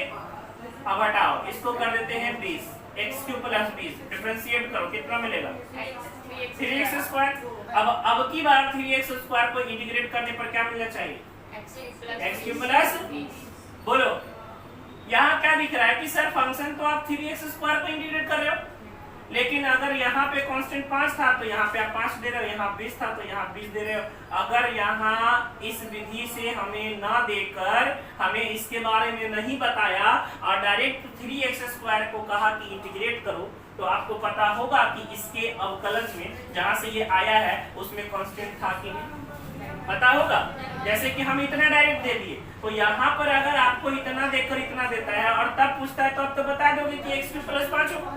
यहाँ पर 20 देकर पूछते इतना दे दिया और तब कहा कि इंटीग्रेट करो तो कहोगे कि सर इतना होगा, लेकिन ये नहीं दिया हुआ है, डायरेक्ट 3x² का इंटीग्रेशन पूछ रहा है, तो आप क्या कहोगे बताओ, x³ plus 5, x³ plus 20, x³ plus 100, क्या कहोगे तो हम लोग क्या करेंगे, हम लोग को पता नहीं होगा कि कौन सा कांस्टेंट है, तो हम अपना मन से एक कांस्टेंट क्या देंगे c, अपना मन से एक कांस्टेंट क्या देना है c। याद रखिएगा, अनिश्चित समाकलन में जितने भी प्रश्न का आंसर आप निकाल के लाओगे उसमें आपको प्लस c देना ही होगा। अगर आप प्लस c छोड़ देते हो तो पूरा बना हुआ भी गलत माना जाएगा, है ना। आपको पता चला कि इतना आंसर निकालिए लेकिन प्लस c नहीं दिए तो फिर वो गलत माना जाएगा, ठीक है। अनिश्चित समाकलन में आपको c देना ही पड़ेगा और खासकर वहां पे देना है जब फार्मूला से आप बनाओगे, ठीक है। निरीक्षण वाला में नहीं, देखो ये निरीक्षण विधि से बना है, इसमें नहीं देना है क्योंकि हमें पता है कि इतना काम गलत है, ठीक है। लेकिन इस वाले में आपको डायरेक्ट जहाँ फार्मूला से बनाओगे वहां पे आपको c देना, ठीक है। बस इतना कॉन्सेप्ट, बेसिक कॉन्सेप्ट था कि समाकलन क्या है, समाकलन करते कैसे हैं, समाकलन में प्रकार जो है 2 प्रकार वो कौन कौन है, और जो अनिश्चित समाकलन में प्लस में सी लगता है उसका कारण क्या है। बात समझ में आ गया? कोई पूछेगा सी क्यों लगता है, उसको समझा दोगे? क्योंकि 99% बच्चा इंटीग्रेशन बना के सी लगाता है, लेकिन उसको ये क्लियर नहीं होता है कि हम सी लगाते क्यों हैं। ठीक है, तो आप लोगों को क्लियर हो गया होगा कि सी क्यों लगाते हैं। चलिए, इंटीग्रेशन को अब इंटीग्रेट करने के लिए निश्चित है कि डिफरेंशिएशन का उल्टा प्रक्रिया है, तो डिफरेंशिएशन जैसा फार्मूला भी होगा। तो इसमें भी इंटीग्रेशन में भी डिफरेंशिएशन जैसे बेसिक फार्मूले हैं जो कि आपको फंक्शन को इंटीग्रेट करने में यूज होगा। ठीक है, तो उसका पेज आप लोगों को मिला हुआ है। अब पेज आप लोग लिए हो नहीं लिए हो, है ना? तो अगर पेज है आप लोग के पास तो वो देख लो। इसी दिन के लिए वो पेज बनाए थे कि हमें पूरा फार्मूला फिर से बोर्ड पर लिखना ना पड़े और आपको उतारना ना पड़े। ठीक है, जो असाइनमेंट मिला था उसका लास्ट पेज फार्मूला का ही है।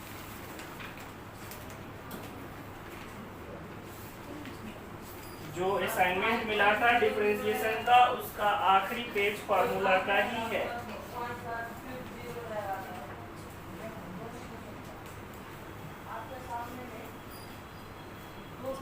सबके सामने देखिए, सबसे पहला और सबसे ज्यादा यूज होने वाला फार्मूला x पे पावर n, x पे पावर n।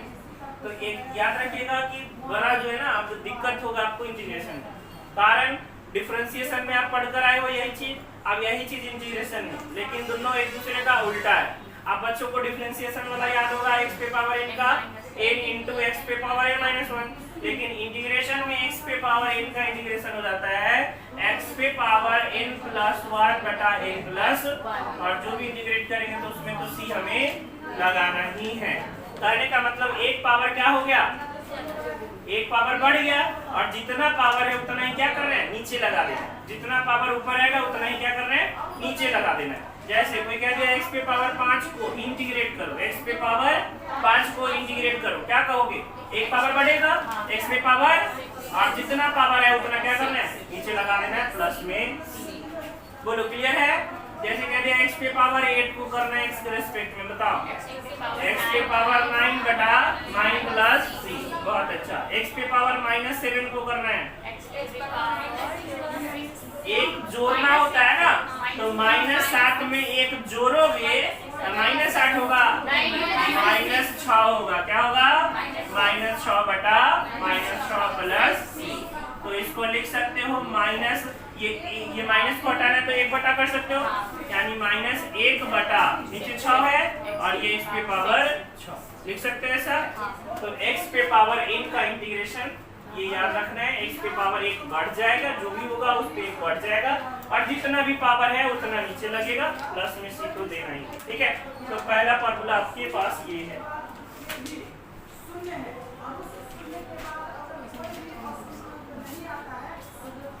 दूसरा फार्मूला क्या है, dx, अच्छा dx का इंटीग्रेशन, dx का इंटीग्रेशन क्या होगा, x होगा, dx का इंटीग्रेशन।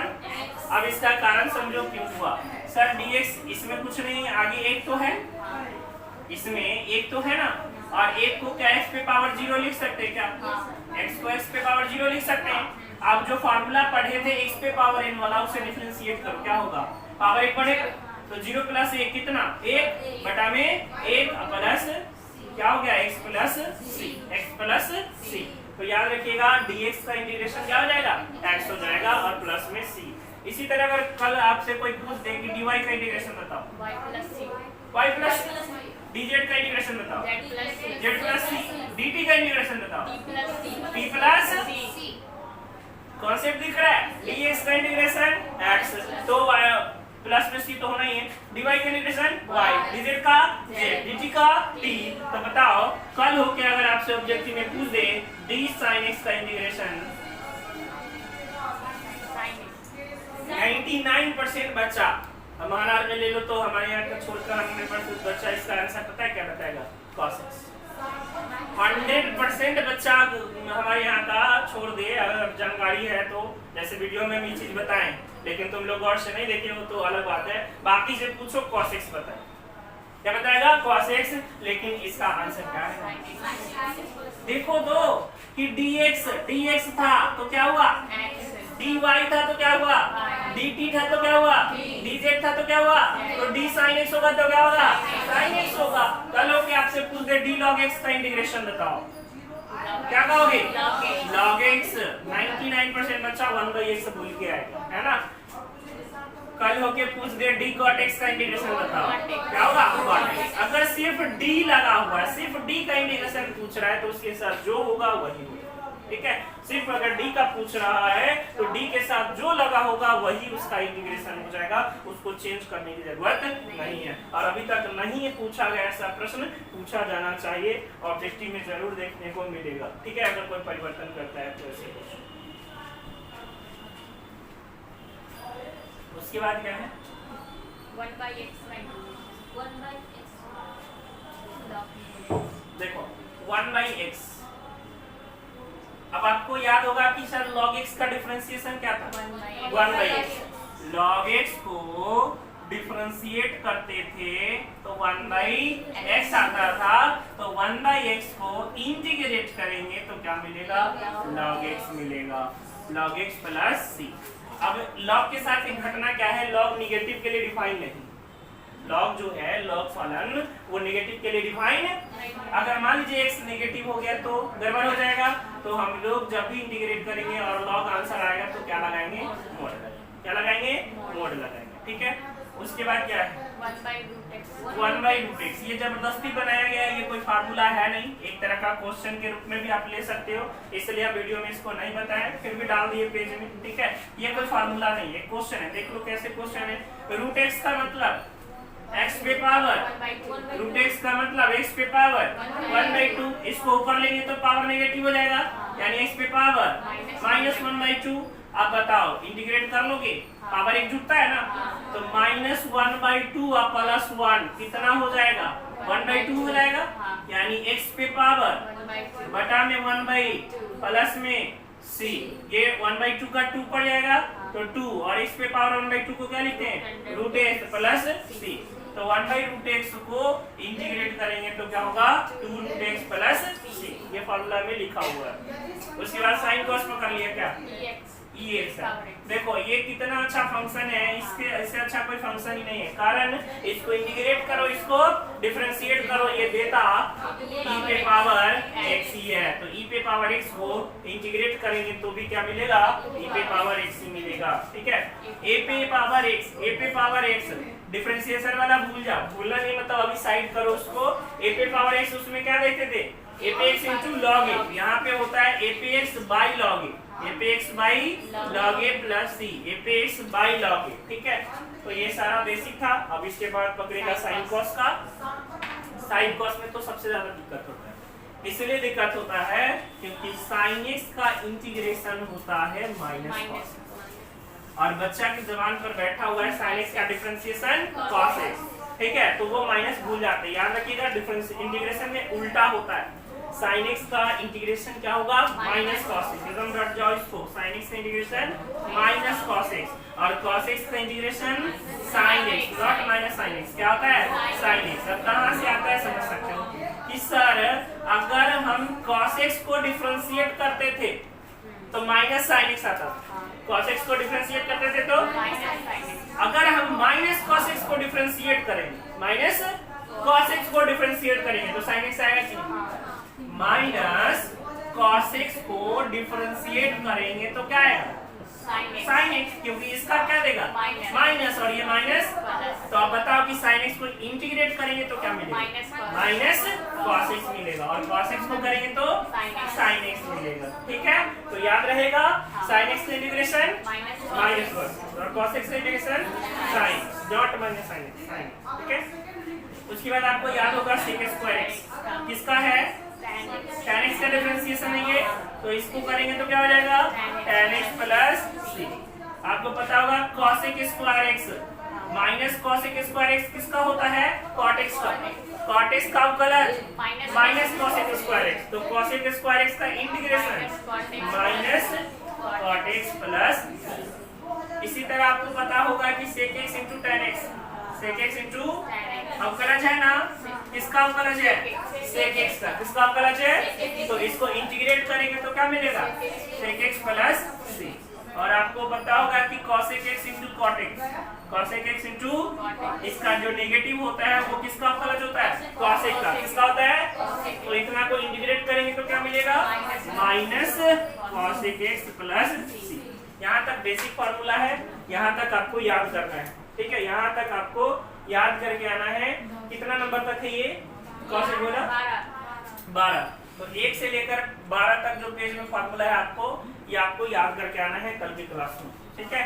ये सारा फॉर्मूला के बारे में बेसिक हम बता दिए, बाकी आपके पेज में लिखा हुआ है, आप उसको याद कर लोगे 1 से 12 तक। और हमें लगता है कि याद करने में कोई तकलीफ होगा, क्योंकि डिफरेंशिएशन का ही उल्टा है इंटीग्रेशन।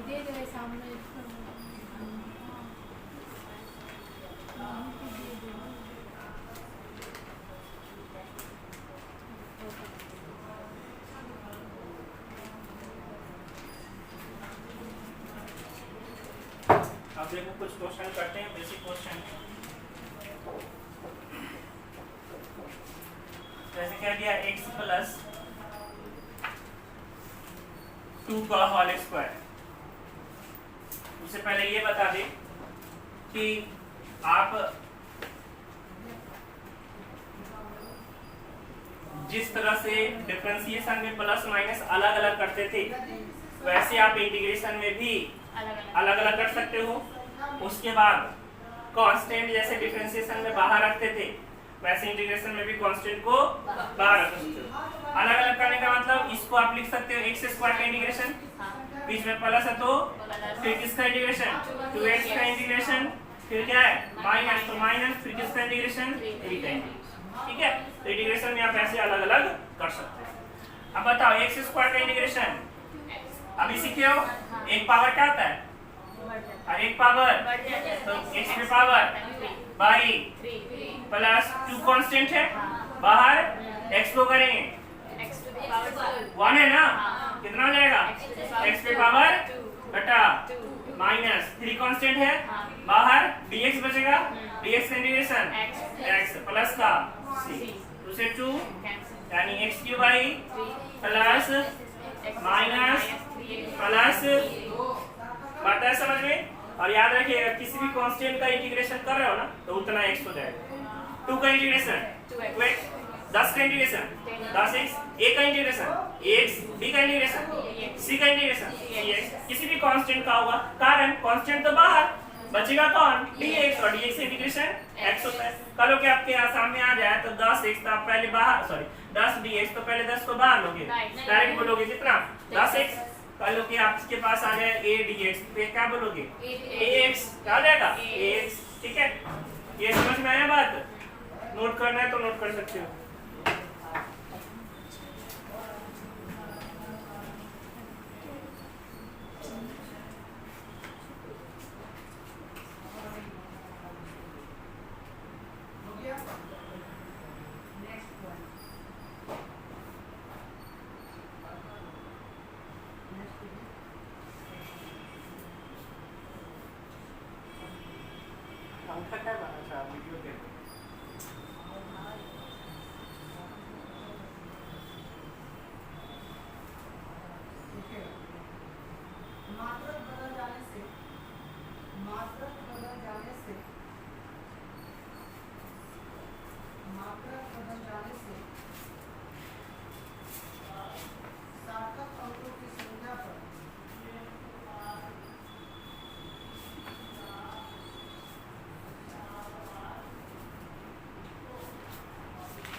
हो गया?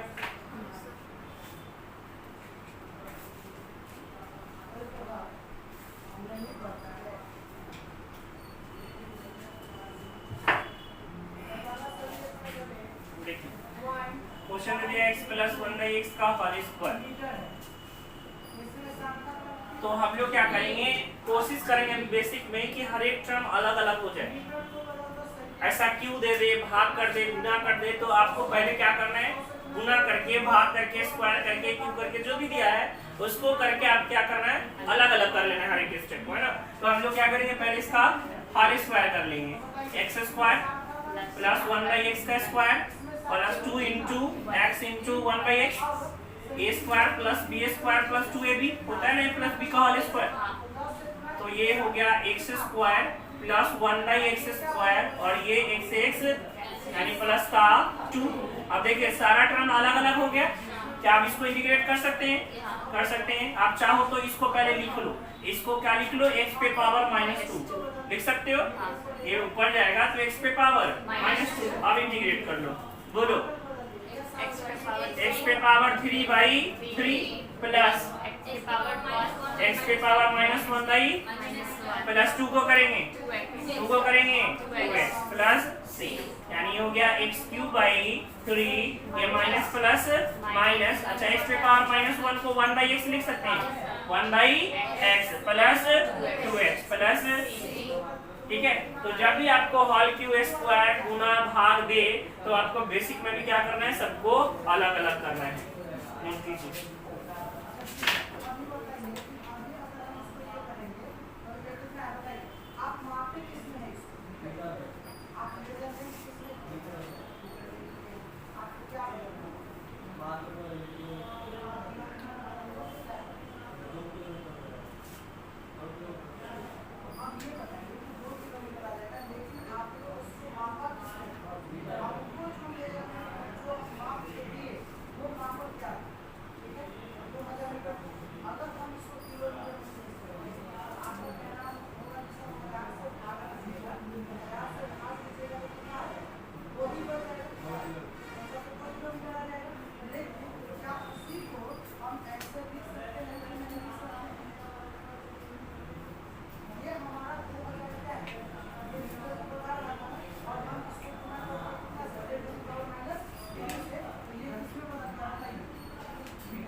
हो गया।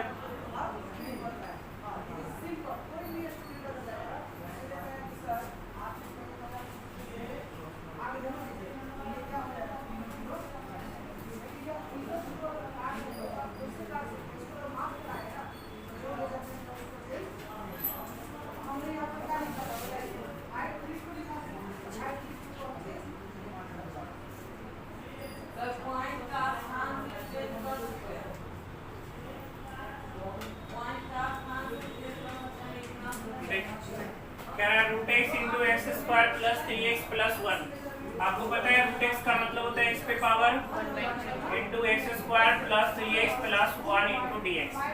अभी हम लोग क्या करेंगे, पहले गुना कर लेंगे, है ना। पहले इसमें क्या करेंगे, गुना कर लेंगे। आपको पता है गुना में पावर जुट जाता है।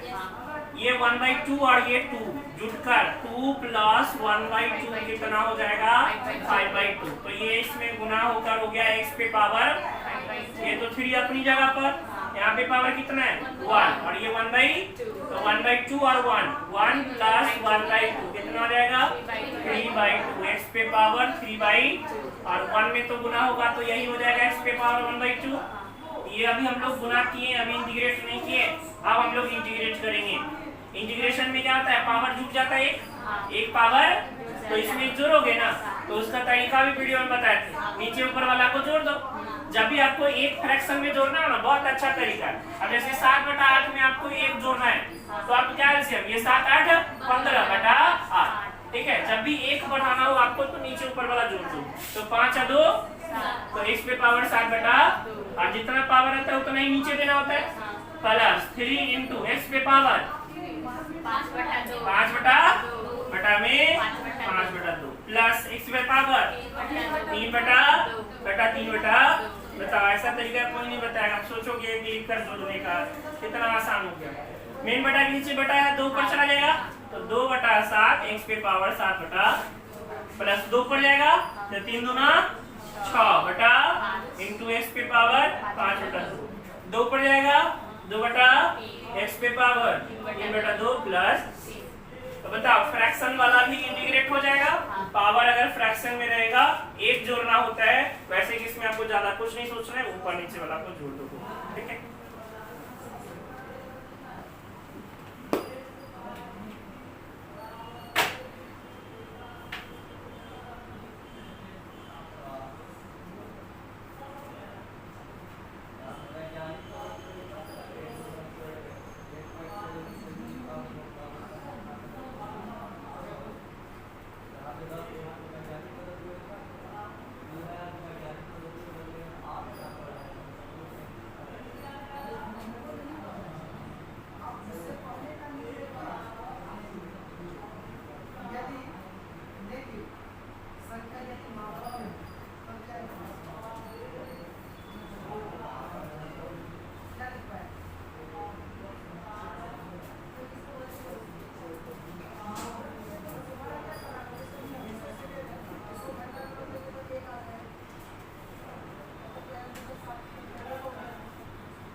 ऑनलाइन के चक्कर में ना मास्टर भी पागल हो जाएगा, समझ से बाहर है।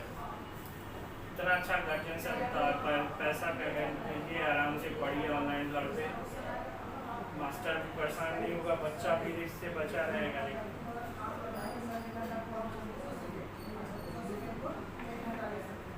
10 कहता है पढ़ेंगे, 10 कहता है नहीं पढ़ेंगे, 10 के लिए ऑनलाइन चलाइए, 10 के लिए ऑफलाइन चलाइए।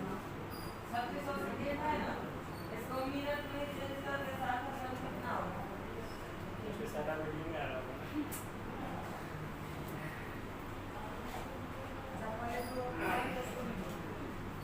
हो गया नोट?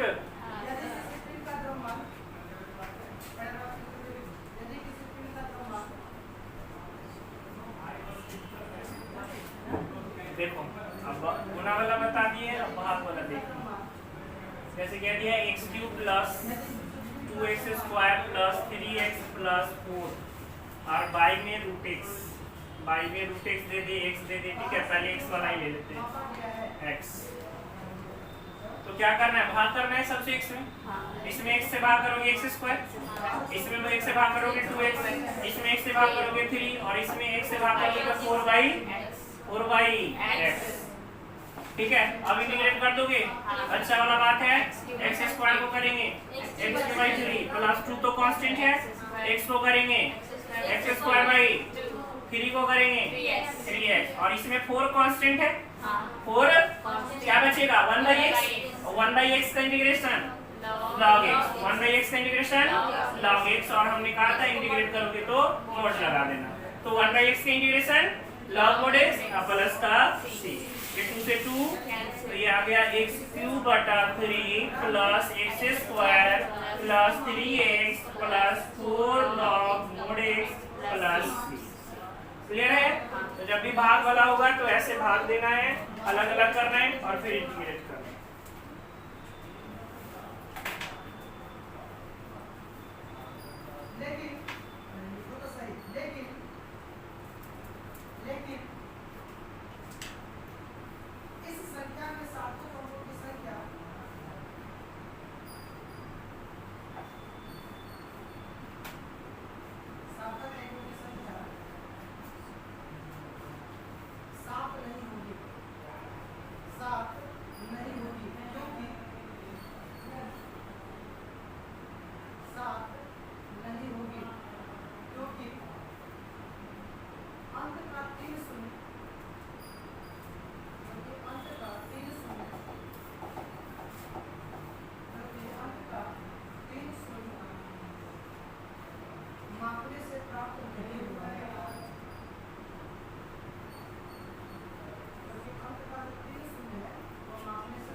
एक और देख लो रूट वाला।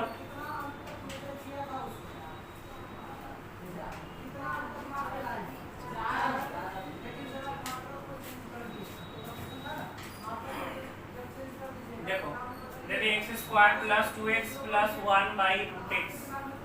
अब आपको पता है कि रूट एक्स का मतलब पावर 1/2, तो X square plus 2x plus 1 by root X का मतलब एक्स पे पावर 1/2।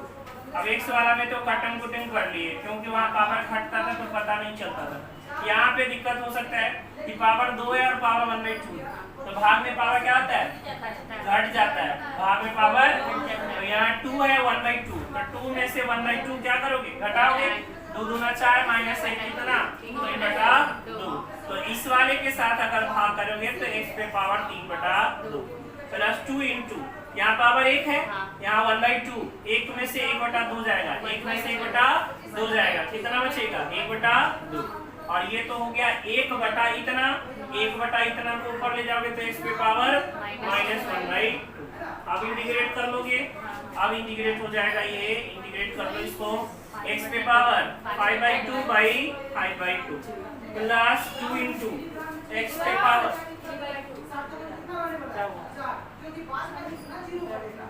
3/2 बाई 3/2 प्लस x पे पावर 1/2 बाई 1/2 प्लस ये ऊपर चला जाएगा 2/5 इंटू एक्स पे power 5/2 plus 2 into 2 4/3 into x पे पावर ये 2 पर जाएगा 2। और आपको पता है एक्स पे पावर 1/2 को क्या लिख सकते हैं, रूट एक्स पे पावर 1/2 को क्या लिख सकते हैं, और प्लस का c। ठीक है, तो इस तरह से भाग वाला रहेगा, भाग कर लोगे।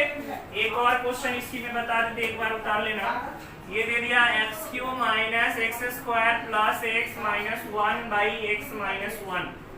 अब क्या करोगे, तो जब भी नीचे मतलब ऐसा टर्म है x प्लस 2x माइनस 1, तो ऊपर वाला जरूर गुणनखंड हो रहा होगा या कॉमन आ रहा होगा। ठीक है, या तो गुणनखंड हो रहा होगा या कॉमन आ रहा होगा। तो हमें तो यहाँ कॉमन दिख रहा है, इस दोनों में कॉमन x स्क्वायर, तो x माइनस 1 और प्लस ये तो खुद x माइनस 1 है बाई x माइनस 1।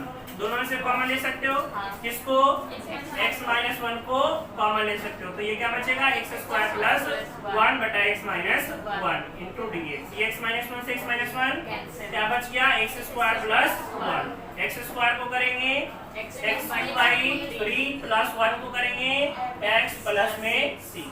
तो ये आपका इंटीग्रेशन का बेसिक है। ठीक है, 7.1 इसे आसानी से आप कंप्लीट कर सकते हो, 7.1 कंप्लीट करके आना। ठीक है, एक और चीज सीख लो, इसमें भी दे दिया है लेकिन वो अगले एक्सरसाइज का पार्ट है, एक क्वेश्चन है तो उसको देख लो। जैसे e पे पावर x को करते तो e पे पावर x होता है ना प्लस c। अब दे दे जैसे e पे पावर 4x, e पे पावर 4x, तो e पे पावर 4x तो ही होगा ही, लेकिन x का कोएफिशिएंट कितना है, 4, x का गुणन कौन है, 4, तो 4 से क्या करना है, भाग करना है। 4 से क्या करना है, ये क्यों होता है, कैसे होता है, ये सब अगले एक्सरसाइज में सीखेंगे। अभी दे दिया है क्वेश्चन, तो अभी समझ लो कि जितना आएगा उतना तो इंटीग्रेट करना ही है, बाकी जो x का कोएफिशिएंट होगा उससे क्या करना है, भाग कर देना है। क्यों करना है, अभी सॉरी क्यों हो रहा है वो अगले एक्सरसाइज में देखेंगे।